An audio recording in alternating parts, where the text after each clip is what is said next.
रमजान महिन्याचा काळ जसा जसा संपत आहे तशी ईदची तयारी सुरू झाली आहे। बाजारपेठेत कपडे व इतर साहित्य खरेदी सुरू झाली आहे। जकात अदा करून गरजूंना मदत करण्याची लगबग वाढली आहे। जवळचे गरजू नातेवाईकांना मदत पोहोच झाली असून देशभरातील मदरसांच्या सफीरांनी आपली वसुली केली आहे व काही करत आहेत। एकमेकांना सहाय्य करण्यासाठी हात पुढे सरसावले आहेत। मानवतेच्या भावनेतून मदतीचा ओघ कोणत्याही सरकारी मदतीशिवाय सुरू आहे।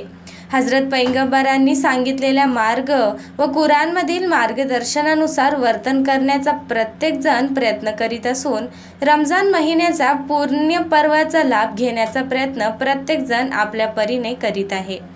अलीकडच्या काळात काही घटना या मनाला खूप वेदना देतात। हे पाहून एक विचार मनात आला की आपल्या देशात सर्व जाती धर्माचे लोक गुण्यागोविंदाने राहतात। भाजी विकणारा, दूधवाला, किराणावाला, डॉक्टर, ड्रायव्हर व इतर अनेक क्षेत्रात सर्व जाती धर्माची माणसे एकत्र वागतात, व्यवहार करतात, पण त्यांच्यात कधी जात आडवी येत नाही। भाजी विकणाऱ्याला त्याची जात कोणी विचारत नाही की किराणावाला कोण आहे हे कोणी पाहत नाही। फिरोजच्या दुकानात मटण चांगले मिळते म्हणून शहरातील सर्व समाजाचे लोक तेथे गर्दी करतात, तर जुसूफच्या दुकानातून शहरातील सर्व व्यापारी तेल खरेदी करतात। गुजरानीच्या दुकानातून शेकडो मुस्लिम किराणा खरेदी करतात। दैनंदिन जीवनात जाती धर्माचा विचार कोणीही करत नाही, पण गेल्या 10 वर्षात देशात सत्तांतर होऊन सत्ताधारी आल्यापासून समाज विघटनाची प्रक्रिया सुरू झाल्यासारखे दिसत आहे। तेच गाव, तोच समाज, तेच लोक असताना आता तेढ वाढते। नागरिकांचे मूलभूत प्रश्न व समस्या सोडविण्याऐवजी नको ते प्रश्न निर्माण करून लक्ष विचलित केले जात आहे।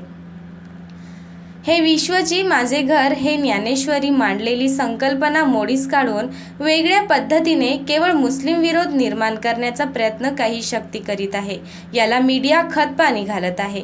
विरोधी पक्ष दीन आणि हीन झाला आहे, पण या परिस्थितीतही काही समजूतदार माणसं या बेफाम सुटलेल्या वारूला आवरण्याचा प्रयत्न करीत आहे। खरं तर इस्लाम धर्माने कोणाचा द्वेष करण्याची शिकवण दिलेली नाही।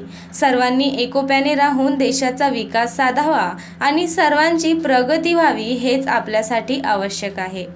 कॉमन न्यूज मराठीसाठी कार्यकारी संपादक सलीम खान पठाण।